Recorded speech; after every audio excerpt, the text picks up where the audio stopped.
안녕하세요. 반갑습니다. 강사 고정욱입니다. 11월 기사로 알아보는 보험업권 전망, 또 어떤 기사들이 기다리고 있는지 하나씩 살펴보도록 하겠습니다. 네, 첫 번째 기사입니다. 울산 주상 복합 아파트 화재. 정말 큰 인명피해 없이 끝난 것이 다행인데요.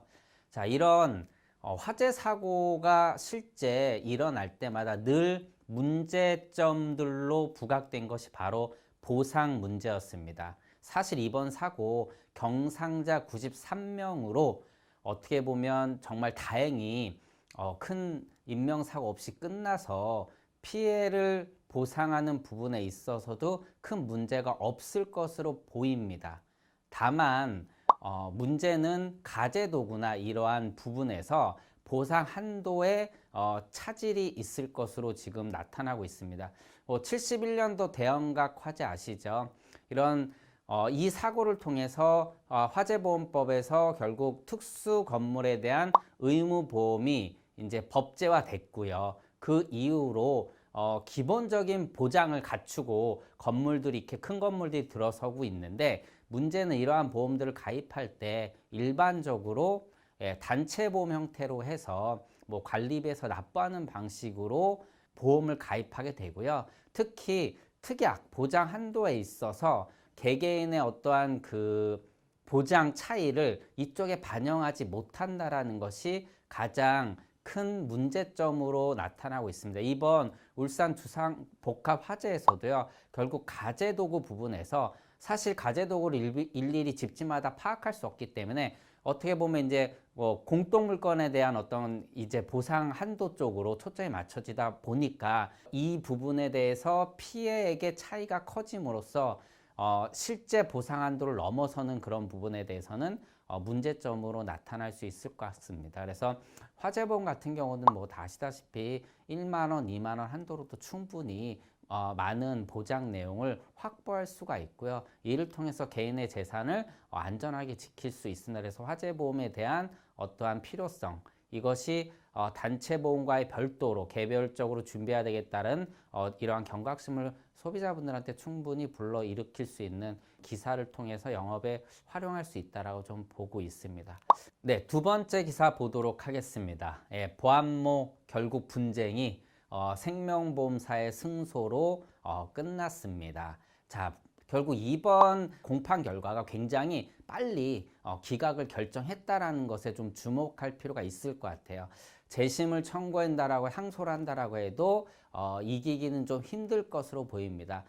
해당 생명보험사에 근무하고 있는 설계사분이 보험을 들고 보험금을 청구하는 과정에서 청구하고 지급받는 과정에서 분쟁의 소지가 있었죠. 분쟁의 핵심 대상은 바로 요양병원에 대한 치료비 부분에 대해서 보험사와의 이제 갈등이 시작이 된 거고요. 결국 과거 대법원 판례에 있는 것처럼 해당 치료는 암의 직접적인 치료가 아니다라고 해서 보상, 결국은 면책 결정이 난 내용입니다. 자, 이 부분에 있어서도 기사나 또는 뭐 방송으로도 보신 분들도 있을 텐데, 해당 보험사가 나중에 약관까지 수정을 합니다. 우리가 약관을 책으로 갖고 있는 경우가 있죠. 그런데 이걸 이제 우리가 인터넷이나 모바일을 통해서 PDF 문서로 확인할 수가 있는데요. 보통 거기에 내용까지 바꿔버렸습니다. 그래서 이 부분까지 또한 논란이 됐는데, 이렇게 아시다시피 보험 약관을 해석할 때 이 해석의 어떤 방향을 어디에 두고 하느냐 할 때 작성자 불이익 원칙이라고 해서 작성자, 즉 보험사 쪽에 불이익이 가하는 쪽으로 해석하는 게 일반적인데, 이번 판례에서 어떤 결정 내렸냐면, 자, 이걸 너무 보험금을 지급하는 쪽으로 너무 넓게 해석하게 되면 우리가 이제 수입보험료가 있고 지급 보험금이 있는데 이 차이가 커져서 이쪽에서 이제 뭐 균형을 이룰 수 있다라고 이렇게 이제 판결 내용에 이제 판시가 됐습니다. 그래서 이런 부분들을 좀 보고 앞으로도 뭐 아시다시피 지속적으로 보험사의 손해율이 올라갈 것은 뭐 고령화 문제라든가 유병 기간이 길어지면 계속적으로 높아질 것으로 보이고요. 이런 사건들 좀 안타깝지만 결국 이러한 사건 결과를 가지고 소비자분들한테 이러한 부분을 잘 안내할 필요가 있다라고 저는 또 생각을 합니다. 그래서 해당 기사는 그 부분을 좀 초점을 맞춰서 우리가 볼 필요가 있다라고 보고요. 예, 세 번째 기사입니다. 자, 노인 진료비 엄청납니다. 지금 대한민국의 65세 이상 인구가 812만 명으로 약 15%, 6% 정도를 차지하고 있는데 건강보험 지급 내용을 보니까 결국 이 15.7%가 전체 40%, 건강보험 지급의 40%를 차지하고 있다는 거죠. 뿐만 아니라 대한민국 뭐 그 어느 나라보다 빨리 늙어가고 있는 나라 아닙니까? 그러다 보니까 분명 앞으로 건보공단의 재정 건전성에 이제 문제들이 분명히 있을 것이고요. 그리고 이러한 문제들은 여러 가지 이제 보험 쪽까지 영향을 좀 미칠 것으로 좀 보입니다. 자, 우리가 보통 뭐 제일 많이 얘기하는 부분이 뭐냐면 실손보험인데 실손보상에 있어서도 결국은 까다롭게 구는 거는 손해율이 증가하고 또 여러 가지 뭐 보험사 이런 것도 같이 그 영향을 미치겠지만 가장 문제가 되는 것은 결국 손해율이고요. 손해율이 높아지다 보니까 이를 낮추기 위해서 보험사는 적극적으로 노력을 할 수밖에 없습니다. 그런데 앞으로 노인 인구의 증가, 이를 통한 건강보험의 재정 문제 이런 것들은 결국 이러한 시장에 영향을 미칠 것으로 보이고요. 이러한 영향을 통해서 결국 피해를 보는 거는 소비자분들도 연관되어 있는 우리 컨설턴트 분들이 분명히 여기에 많은 적극적인 노력을 필요로 할 것으로 좀 보입니다. 그리고 우리가 조금 이제 착각하고 있는 부분이 아직도 있어요. 제가 한번 짚고 넘어가지만 우리 3대 사망 원인 암, 그 다음에 뭐 심질환, 뇌질환 이랬는데 사실 3위가 폐렴으로 바뀐 지 꽤 됐고요. 그 다음에 뇌질환은 4위로 이렇게 밀려났다라는 부분, 이 부분 잠깐 짚고 넘어가면서 기사 내용 좀 정리하고요. 자, 네 번째 기사입니다. 자, 안 찾아간 보험금이 무려 11조 원이 넘습니다. 어마어마하죠. 숨은 보험금 찾기라는 운동을 열심히 펼쳤음에도 불구하고 되레 미지급금은 늘어나고 있다라는 기사 내용까지 확인할 수가 있는데요. 문제는 보험사들이 적극적으로 보험금을 지급하려고 노력하지 않고 있다. 결국 소비자의 피해로 이어지고 있다라는 내용입니다. 자, 이 부분에 대해서 좀 짚고 넘어갈 것이 뭐냐면은 일단 생명보험이 97%에 달한다라고 합니다. 이 미지급 보험금의 97%가 생명보험사에 쌓여 있고요.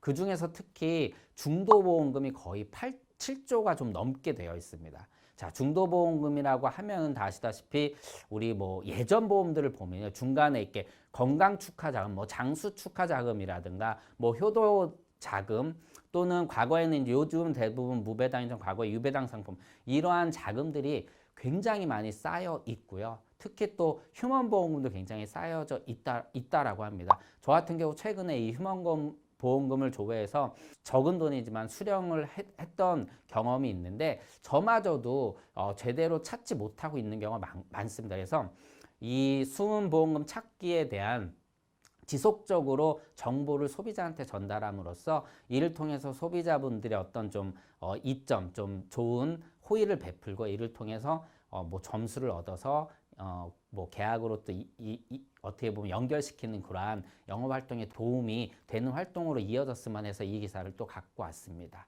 그리고 이런 문제들이 이제 많이 발생되는 것 중에 하나가 바로 아시다시피 우리가 뭐 통지 의무 이런 것들 때문에 문제되는 경우 꽤 있잖아요. 이메일로 또는 과거에 뭐 바뀌지 않은 전화번호로 통보가 되다 보니까 이런 문제점들이 많이 일어나고 있습니다. 그래서 많은 소비자분들이 이를 못 찾고 있는 것이 확실하고 그래서 이를 지속적으로 좀 알릴 필요가 있다고 생각을 하고 있습니다. 다섯 번째 기사입니다. 예. 보맵 다 아시죠? 우리가 내보장 다보의 빅데이터를요. 스크래핑 기술과 뭐 인공지능 시스템을 통해서 고객분들에게 내 보험이 얼마나 가입되어 있고 어떻게 가입되어 있고 보험료 어떻게 나가고 있고 여기에 이제 또 추가적으로 보장의 어떤 부족함이나 이런 것들을 알려주는 그러한 어플리케이션입니다. 자, 이 보맵이 뭐 보험사들과 이제 협업을 해서요. 우리가 셀프로 이제 조립한다. 그래서 다이보험을 이렇게 출시를 했습니다. 그러니까 원하는 보장만 골라서 챙겨 놓을 수가 있기 때문에 기존의 보험을 가입하고 있고 이 가입한 보험의 보장 내용을 분석을 해서 부족한 보험을 뽑지만 실제 보험을 가입할 때 뭐 사실 현재 오프라인에서도 충분히 이것이 가능하긴 합니다. 계속적으로 담보들이 세분화되고 있는데 여하튼 이러한 부족한 부분을 채워 넣을 때 우리가 보통 조금 덩어리 있는 보험들로 채워 넣다 보니까 불필요한 부분을 갖고 가거나 또는 의무 특약이 있죠. 의무가입 특약들을 같이 구성하다 보니까 이것들이 소비자의 피해나 조금 이제 불평들로 이어지는 경우가 분명히 있습니다. 그리고 당연히 이 담보들 때문에 보험료가 올라가는 그러한 상승 효과도 이제 고객들한테는 부담으로 이어질 수가 있었던 거죠.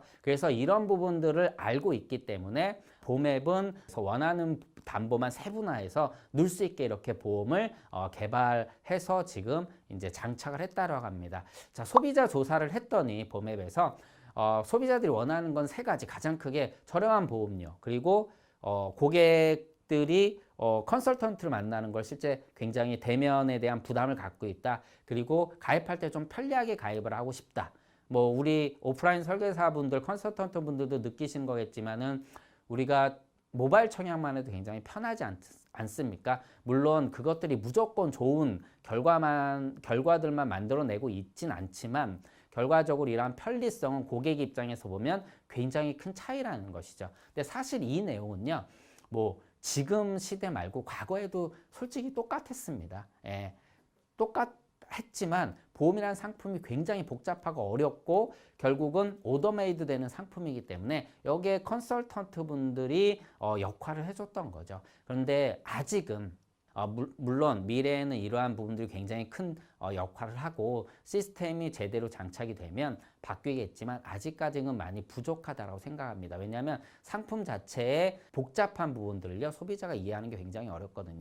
뭐 저 개인적으로도 보험 분석을 하고 있는데 지난달 같은 경우 암보험을 분석했을 때 암보험의 종류만 가입할 수 있는 게 260여 개로 나타났고요. 해당 암보험의 약관이 다 다릅니다. 실제 그 일반암이라 그래도 보장 내용이 다 다릅니다. 이런 것까지 고객분들이 분석해서 선택할 수 있는 능력이 없습니다. 그래서 아직까지는 좀 시긴상조지만 봄앱이 이제 그 미래에 보고 있는 시장은 공급자 중심에서 소비자 중심으로 좀 바꾸겠다라고 얘기를 하고 있고요. 분명 이러한 시스템들은 나중에 플랫폼에 장착이 돼서 적극적으로 소비자의 선택을 도와줄 수 있겠지만 아직은 조금은 이른 상황이다라고 이렇게 얘기를 좀 드리고 싶습니다. 울산 화재보험을 통해서 우리가 늘 문제가 되는 보상에 있어서 단체보험이 갖고 있는 약점을 소비자분들이 개인보험으로 충분히 저렴한 비용으로 커버할 수 있다는 부분을 좀 안내할 필요가 있고요. 그리고 모 생명사와의 분쟁을 통해서 좋지 않은 결과, 이 결과를 통해서 우리가 한 가지 참고할 만한 내용들은 작성자 불이익 원칙이 결과적으로 소비자한테 무조건 좋게 해석될 수 있는 것만은 아니다라는 내용도 한번 짚고 넘어갈 필요가 있고요. 그리고 건강보험 재정에 가장 현재 어떻게 보면 부담을 주고 있는 노인진료비 앞으로 점점 늘어날 것이고 커질 것이기 때문에 일단 고객분들한테 건강보험에 대한 어떤 혜택에 대한 축소 이런 것들을 함부로 이야기할 수는 없지만 이런 부분들을 좀 언급을 하면서 개인보험을 제대로 준비할 필요가 있다라는 부분, 그리고 우리가 보상에 좀 더 신경을 써야 되겠다라는 부분 얘기를 좀 하고 싶고요. 그리고 안 찾아간 보험금 결국 계속 늘어나는 이유는 결국은 고객분들의 정보 불일치 때문에 그렇다라는 거고요. 또 무관심 때문에 그런 겁니다. 그래서 우리 컨설턴트 분들이 이 부분을 짚어주시고 지속적으로 반복해서 안내해 줌으로써 소비자에게 좋은 이제 호의를 베풀고 그러한 영업에 활용하는 걸로 좀 활용됐으면 좋겠고요. 마지막으로 봄앱이 추구하는 어떤 앞으로 보험의 미래 이런 것들이 지금은 분명히 시기상조지만 우리가 앞으로 맞닥뜨릴 시장임에는 분명을 합니다. 그래서 저는 플랫폼이라는 것이 가장 중요하다고 생각하고요. 우리 컨설턴트 분들 개인만의 플랫폼을 만들어야 될 거라고 저는 생각을 합니다. 기존 고객분들부터 단단하게 갖춰가야 되고요. 새로운 고객분들도 이러한 플랫폼에 넣어서 이 안에서 DB를 생성해 내므로써 우리가 이제 DB에 휘둘리거나 어떤 다른 플랫폼의 여타 플랫폼에 흔들리지 않는 그러한 영업 시장을, 마켓을 형성해야 된다고 생각합니다. 자, 오늘 기사 여기까지 하도록 하고요. 힘찬 11월 되시기 바랍니다. 고맙습니다.